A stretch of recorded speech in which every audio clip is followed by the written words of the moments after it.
మిత్రులారా, ఒక్కరోజు కూడా ఆగలేకపోతున్నారు జనం. వాళ్ళకంటే ఈ సర్వే సంస్థలు అస్సలు ఆగలేకపోతున్నాయి. ఎగ్జిట్ పోల్స్ 1వ తేదీ సాయంత్రం 6 గంటల తర్వాత పెట్టుకోవచ్చు అనేటటువంటిది ఎలక్షన్ కమిషన్ యొక్క ఆదేశం. అంతవరకు ఆగాలి. అందుకని ఎగ్జిట్ పోల్స్ అని చెప్పకుండా రకరకాల పేర్లతో గ్రౌండ్ రిపోర్ట్ అని, నివేదిక అని, అలాగే అంచనాలని, ఊహాగానాలని, విశ్లేషణలని ఇట్లాంటి పేరుతో ఆల్రెడీ చాలా సంస్థలు చాలా రకాలుగా ఆంధ్రప్రదేశ్ గురించి కానీ, తెలంగాణ గురించి కానీ, అటు దేశవ్యాప్త రాజకీయ పరిణామాల గురించి కానీ ఎలా ఉండబోతున్నాయి అనేటటువంటిది రోజు వింటూనే ఉన్నాం. రకరకాల ఛానల్స్లో రకరకాల డిబేట్స్, ఇక ఇండిపెండెంట్ జర్నలిస్టులు, యూట్యూబర్లు వాళ్ళు ఇచ్చేటటువంటి సర్వేలు, అంచనాలు ఇవన్నీ కూడా పోస్ట్ పోల్లు, విశ్లేషణలు ఇవన్నీ కూడా మనం చూస్తున్నామండి. నిజంగా ఈ ఎగ్జిట్ పోల్స్ గురించి దేశం అంతా కూడా, ఆంధ్రప్రదేశ్ ఇక అంతకంటే ఎక్కువగా ఉత్కంఠగా, నరాలు తెగే ఉత్కంఠతో ఎదురు చూస్తూ ఉందన్నమాట. ఇది 1వ తేదీ కోసం. 1వ తేదీన లాస్ట్ ఫేజ్ పోలింగ్ ఉంది. ఆ పోలింగ్ అయిపోయిన వెంటనే మరుక్షణమే 6 గంటలకు అయిపోతుంటే 6:30 కల్లా వీళ్ళు ఎగ్జిట్ పోల్స్ ఇస్తారని చెప్పేసి. ముఖ్యంగా ఆంధ్రప్రదేశ్ పట్ల ఎంత తీవ్రమైనటువంటి ఉత్కంఠతో, టెన్షన్తో ఎదురు చూస్తున్నారయ్యా అంటే, ఒకే ఒక్క సంస్థ, ఆ సంస్థ చెప్పేటటువంటి ఎగ్జిట్ పోల్స్ కోసం అందరూ ఎదురు చూస్తున్నారు. అది ఏమిటంటే Aara Mastan survey, post poll survey. So అతను ఏం చెప్తాడు ఏమిటి అనేటటువంటిదే, అంటే ఇంచుమించు అతను చెప్పేటటువంటిదే ఫైనల్ జడ్జిమెంట్ లాగా, ఫైనల్ తీర్పులాగా, అదే ఫైనల్ రిజల్ట్ లాగా భావించేటటువంటి వాతావరణం రాజకీయ పార్టీల్లో నెలకొంది. అది ఏమిటో మరి మనకు అర్థం కావటం లేదు. కానీ ఎంతవరకు ఈ ఎగ్జిట్ పోల్స్ని నమ్మొచ్చు ఏమిటి అనేటటువంటిది మనం చాలా కూలంకషంగా ఆలోచించాలి. దీని గురించి ఒక స్టడీ చేసి మీకు తర్వాత ఒక వీడియోలో చెప్తాను. కానీ ఆల్రెడీ ఎగ్జిట్ పోల్స్ 6:30కి 1వ తేదీ సాయంత్రం 6:30కి రావాల్సినటువంటి ఎగ్జిట్ పోల్స్లో నిన్న ఒకటి వచ్చేసింది, నాగన్న సర్వే అని పెట్టకుండా, నాగన్న ఎగ్జిట్ పోల్స్ అని పెట్టకుండా అంచనా అనేటటువంటి పేరుతో నాగన్న అంతకుముందు గత 10-12 సంవత్సరాలుగా ఆయన ఎగ్జిట్ పోల్స్ చెప్తున్నాడు. ఆయన ఎగ్జిట్ పోల్స్కి ఒక క్రెడిబిలిటీ ఉందనేటటువంటిది అందరూ భావిస్తున్నారు. ఆయన నిజంగా అఫీషియల్గా రిలీజ్ చేశాడా, లేదా ఆయన పేరు మీదే వేరే ఈ ఛానల్స్ వాళ్ళు ఇంత హంగామా చేస్తున్నారా?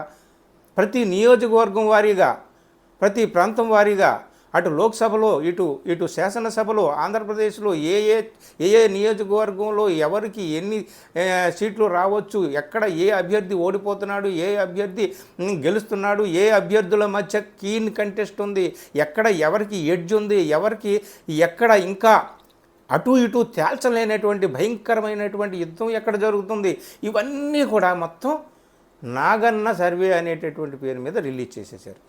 కోర్సు ఆ నాగన్న అంచనాలు చూస్తూ ఉంటుంటే దాదాపు 100 స్థానాలకు పైగా వైఎస్ఆర్సీపీకి వచ్చేటటువంటి అవకాశం ఉంది.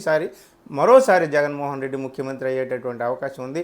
అక్కడ ఆల్రెడీ వైఎస్ఆర్సీపీ నాయకులు, కార్యకర్తలు అందరూ కూడా జూన్ 9వ తేదీన విశాఖపట్నంలో ప్రమాణ స్వీకారానికి అన్ని సన్నాహాలు జరిగిపోతున్నాయని చెప్తున్నారు. కానీ ఈ నాగన్న పేరు మీద ఇచ్చినటువంటి సర్వే ఎంతవరకు అథెంటిక్, ఎంతవరకు రిలయబుల్, ఆయన అఫీషియల్గా నాగన్న అనేటటువంటి వ్యక్తి రిలీజ్ చేశాడా, ఇది కూడా మనకి అనుమానం. దీని మీద మరి ఎవరు ఎట్లాంటి అథెంటిసిటీ ఏమిటి అనేటటువంటిది కూడా ఎవరు ప్రకటించలేదు. కానీ ఒకరోజు ముందే ఎందుకు ఎగ్జిట్ పోల్స్ ఇట్లా చెప్పాల్సి వచ్చింది అనేటటువంటిది కూడా చాలా అనుమానాలకు దారితీస్తుంది. ఏది ఏమైనప్పటికీ కూడా మొత్తం ఓవరాల్గా ఎగ్జిట్ పోల్స్ ఘోరంగా తప్పిపోయినటువంటి, అంటే ఘోరంగా విఫలం చెందినటువంటి సందర్భాలు ఉన్నాయి, లేదు అద్వితీయంగా అద్భుతంగా విజయం సాధించినటువంటి సందర్భాలు ఉన్నాయి. కొన్ని రిలయబుల్ సంస్థలు చేసేటటువంటి ఎగ్జిట్ పోల్స్ మాత్రం నమ్మవచ్చు. ఎందుకంటే విజయానికి అపజయానికి దగ్గరలో వాళ్ళ లెక్కలు ఉంటున్నాయి కాబట్టి, గతంతో పోల్చుకుంటే, చరిత్రతో పోల్చుకుంటే. అందుకనే ఏ ఎగ్జిట్ పోల్ కరెక్టు, ఏ ఎగ్జిట్ పోల్ కరెక్ట్ కాదు, అసలు ఎగ్జిట్ పోల్స్ ఎంతవరకు మనం నమ్మవచ్చు, నమ్మకూడదు అనేటటువంటిది ఒక సరైనటువంటి స్టడీ, ఒక పరిశోధనాత్మకమైనటువంటి విశ్లేషణ ఇక్కడ అవసరం పడుతుంది.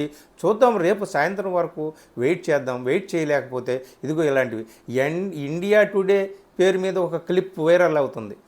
టీడీపీకి అత్యధిక స్థానాలు ఇస్తూ ఘన విజయాన్ని అక్కడ టీడీపీ సాధించబోతుందని చెప్పి ఇండియా టుడే ఎగ్జిట్ పోల్ వచ్చేసింది అన్నట్టుగా ఒక క్లిప్, ఒక 1.5 2 minutes క్లిప్ వైరల్ అయింది మొత్తం దేశవ్యాప్తంగా, ముఖ్యంగా మన ఆంధ్రప్రదేశ్లో వైరల్ అయింది.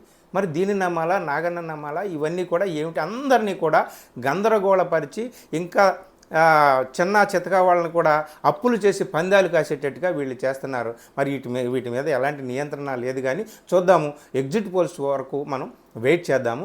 ఆ ఎగ్జిట్ పోల్స్ తర్వాత అసలు ఈ ఎగ్జిట్ పోల్స్ చరిత్ర ఏంటి, ఎవరు ఎంతవరకు అథెంటిక్ అనేటటువంటిది ఒక వీడియో మీకోసం తయారు చేస్తున్నాను. అది రేపొద్దున రిలీజ్ చేస్తాను. Thank you very much. ఈ వీడియో నచ్చితే మిత్రులకు షేర్ చేయండి, అలాగే ఛానల్ని సబ్స్క్రైబ్ చేయండి. Thank you.